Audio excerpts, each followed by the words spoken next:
Pleasure to be with you.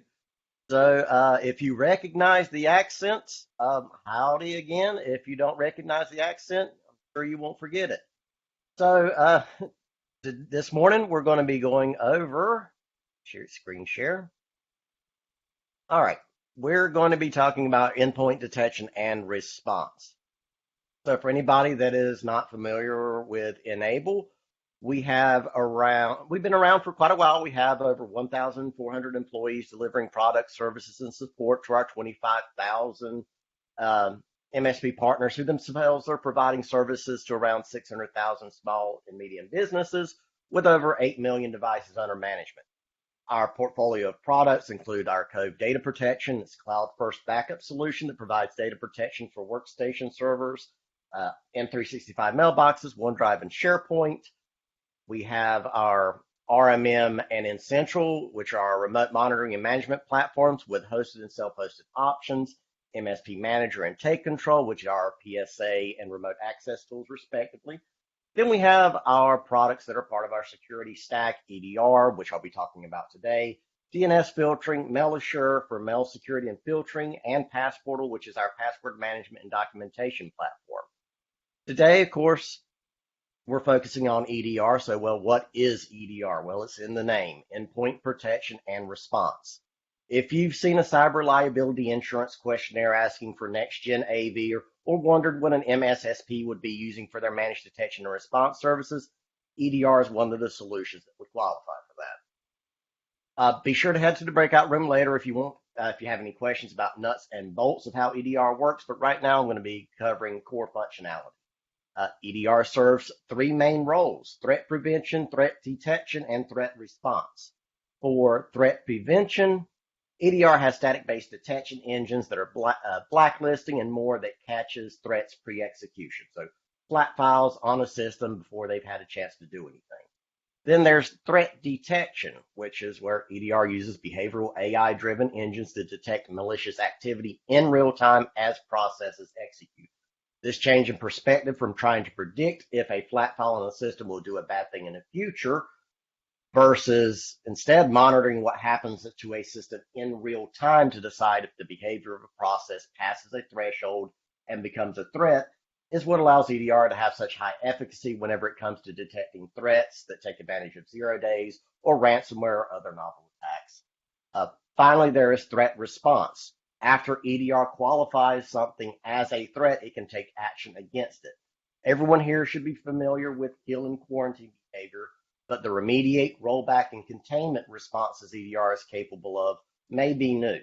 It's these capabilities, being able to remediate an endpoint after a threat event by undoing any modifications to OS configuration, registry entries, using the rollback to take files modified during a ransomware or other threat event back to their previous state, and isolating an endpoint on a network via the EDR agent that are potential game changers for operational efficiency and elevating your security offerings without the need to hire new skill sets or talent.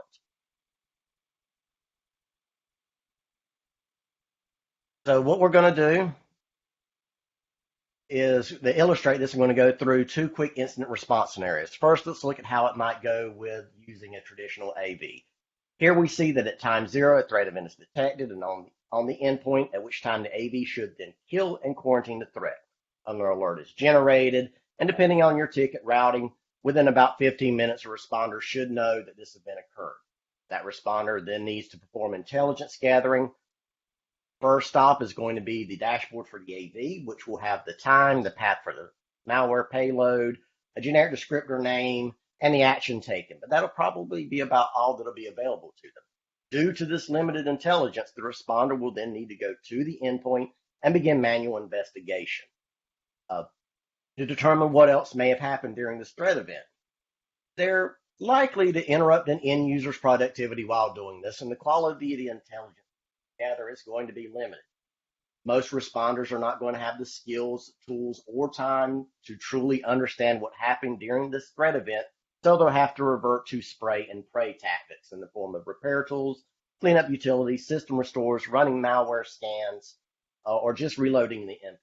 At some point, that responder has to say, it's probably been taken care of, and then close out the ticket and move on. And that's how you find yourself in a situation where you're saying, well, hey, client says what happened. And then you have to say, well, the AV caught a piece of malware, but we can't tell if any made any modifications to the system. Versus with an EDR solution, you've got your threat event that happens at time zero, and within 2 minutes, the remediation and rollback actions have already been applied. You don't have to be involved in it. A technician or an engineer or responder doesn't have to go and do anything on the endpoint. It's already taken care of. So that means the responders' efforts can go into preparing an incident report with greater confidence that any modifications made to the system during the threat event have been remediated and future attacks from the threat will be mitigated due to blacklisting. It's the quality of the analytics, the telemetry, the rollback, and the remediation that are all part of why there's such a wide discrepancy between time to resolve for AV and EDR. And that allows you, well, it's another reason why whenever EDR is in place and somebody asks what happened, you're able to respond, EDR stopped the threat event and those remediations were successfully applied. And you have the confidence to be able to say this. I wish I would have had this. It would have saved me so much trouble back in my days as an MSP. But no, this is just one tool, but I'm really, I like to say that clients buy your services, not the tools you use. So you sell the services you build with the tool. EDR can be a paradigm shift for you to make that available for you, where you can just use it as simply a better AV or the building blocks for an MDR service. But again, it's up to you. It's your choice. Do you want this to be a simple process? Do you want to take advantage of everything that's in it? Whatever you choose, you're going to have the opportunity to really take advantage of reducing your time to resolve, as well as doing it in a way that does not require you upending your teams. You don't have to have the new hires or anything. It's just something you can insert. Be sure to join us in the breakout room. If you do a demo with us, there's an opportunity to win another 100 gift card, and I'll be willing to answer any questions you have about EDR or any of our other